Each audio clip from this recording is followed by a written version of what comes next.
భారతీయ Janata party అధ్యక్షుడు రామచంద్రరావు గారు, మిత్రుడు కిషన్ రెడ్డి గారు, వేదిక మీద ఉన్నటువంటి ఒక మిగతా నాయకులారా, సోదరుతారు, ఈ అలయబల ఈ కార్యక్రమం యొక్క ఉద్దేశం మీ అందరికీ కూడా తెలుసు. ఒక సుహృద్భావమైన వాతావరణాన్ని, భిన్నమైనటువంటి భావజాలాలు ఉన్నప్పటికీ, భిన్నమైనటువంటి అభిప్రాయాలు ఉన్నప్పటికీ అందరినీ ఏకం చేసి ఒక సాంస్కృతిక కార్యక్రమంగా, ఒక సామాజికమైన కార్యక్రమంగా చేపట్టాలనే ఉద్దేశంతో 2005లో ఇది ప్రారంభమైంది. దాదాపు 21 సంవత్సరాల నుంచి ఈ అలయి బలయి కొనసాగుతుంది. అన్ని పార్టీల నాయకులు, Bharatiya Janata Party, Congress, communist, CPI, CPM, అలాగే తెలంగాణ ఉద్యమకారులు, దాంతోపాటు ఇంకా అనేక మంది మేధావులు, అలాంటి వాళ్ళందరూ కూడా ఈ వేదికలో పాల్గొనడం చాలా నాకు సంతోషంగా అనిపించింది.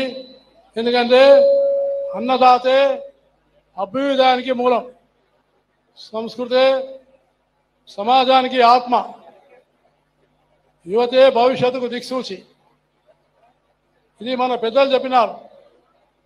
అందువల్ల సోదరి మల్లారా, ఈరోజు అలయ బలయ అంటే మనమంతా ఒక చోట చేరడం నాకు చాలా గొప్ప గౌరవంగా ఉంది. అలయ బలయ కేవలం ఒక సాంప్రదాయం మాత్రమే కాదు, ఇది మన తెలంగాణ ఆత్మ, సోదరభావం మరియు జీవన విలువల ప్రతీక. అలాగే స్వదేశీ భావన, ఇది చాలా అవసరమైంది. ఈరోజు ట్రంప్ యొక్క ఉన్నటువంటి అనేకమైనటువంటి సుంకాలు ఏ వచ్చినా కూడా ఏ మొక్కవోనటువంటి ఒక ఆత్మవిశ్వాసంతో మన ప్రజలు ఈ యొక్క స్వదేశీ భావనను చాలా వర్ధించుకొని దీన్ని ఒక ఉద్యమంగా తీసుకొని వీళ్ళందరూ కూడా మనము స్వావలంబన, స్వదేశీ అనే భావనతో ముందుకెళ్ళాల్సిన అవసరం ఉందని, దానికోసమనే మనందరం కూడా అంకితం కావాల్సిన అవసరం ఉందని నేను తెలియజేస్తూ, అదేవిధంగా స్వదేశీ ఉత్పత్తులు వీటిని మాత్రమే వాడే ప్రయత్నం చేయాలి. మన మట్టిలో పుట్టిన ప్రతిభ, మన చేతి వృత్తుల యొక్క గౌరవం, అలాగే వనరులను గౌరవించడం నేటి ప్రపంచీకరణలో మనకు మరిచిపోతున్న ఒక విలువైనటువంటి స్వదేశీ ఆత్మ. మన రైతు పండించిన ధాన్యం, మన కుమ్మరి తయారు చేసిన వస్తువు, మన కమ్మరి తయారు చేసినటువంటి ఒక కుండ, మన కవులు రాసిన సాహిత్యం, వీటిని మనం వినియోగించుకున్నప్పుడే నిజమైనటువంటి ఒక స్వదేశీ భావనని నేను తప్పకుండా భావిస్తున్నాను. అలాగే మిత్రులారా, మనందరం కూడా స్థానిక ఉత్పత్తులను వాడడం, దాంతోపాటు ఆత్మనిర్భర్ భారత్, ప్రధానమంత్రి నరేంద్ర మోడీ గారు దేశంలో ఆత్మనిర్భర్ భారత్ కోసము తీవ్రమైనటువంటి కృషి చేస్తున్నారు. కాబట్టి మనందరం కూడా భావితరాల కోసం సేంద్రియమైనటువంటి వ్యవసాయాన్ని, మనం భవిష్యత్ తరాలకు ఆరోగ్యం కోసం ప్రకృతిని జీవించేటువంటిగా అందించాలని నేను కోరుతూ, నేడు రసాయన ఖరీదైన ఎరువులు, పురుగుల మందులు ఇట్లాంటి కలుషితం చేసి ఆరోగ్యం అనేది చాలా సమస్యలుగా పెరిగిపోతున్నాయి.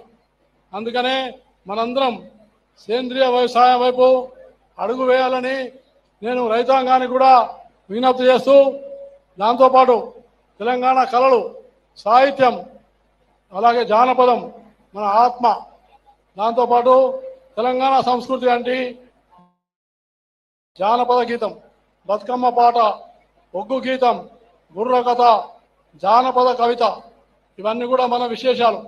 కాబట్టి ఈ కళలు మనకు కేవలం వినోదం మాత్రమే కాదు, ఇవి మన చరిత్ర, మన బాధలు, మన ఆనందాలు అన్నింటినీ మోసుకొస్తాయి. సాహిత్యం అంటే సమాజానికి అద్దం, మన సాహిత్యకారులు సమాజంలోని అన్యాయాన్ని ప్రశ్నిస్తారు, సమానత్వానికి మార్గం చూపించారు. కళా సాహిత్యం సంస్కృతిలోని సమాజం శరీరంలోని ఆత్మ లాంటిది. యువతలో మార్పు మన తెలంగాణకు ఆధారం. అందుకనే యువశక్తి దేశాన్ని మార్చగలిగేటటువంటి గొప్ప బలం. తెలంగాణ చరిత్రలో ప్రతి ఉద్యమానికి, ప్రతి మార్పుకి యువతే ముందుంది. అందుకనే మనం యువతకు కేవలం ఉద్యోగాలే కాదు, ఉద్యోగంతో పాటు వాళ్ళకు సమకూర్పు కోసం ముందుకు రావాలి, సమాజం మార్పు కోసం ముందుకు రావాలి, సమాజం మార్పు కోసం ముందుకు రావాలని నేను పిలిపిస్తూ, అదేవిధంగా 2 రాష్ట్రాలు, తెలంగాణ రాష్ట్రము, ఆంధ్రప్రదేశ్ రాష్ట్రం, ఈ 2 రాష్ట్రాలు కూడా ఇద్దరు ముఖ్యమంత్రులు కూడా సమన్వయంతో సమస్యలను పరిష్కారం చేసుకొని ముందుకెళ్ళాలి. కానీ అభివృద్ధిలో ఆటంకం రాకూడదు.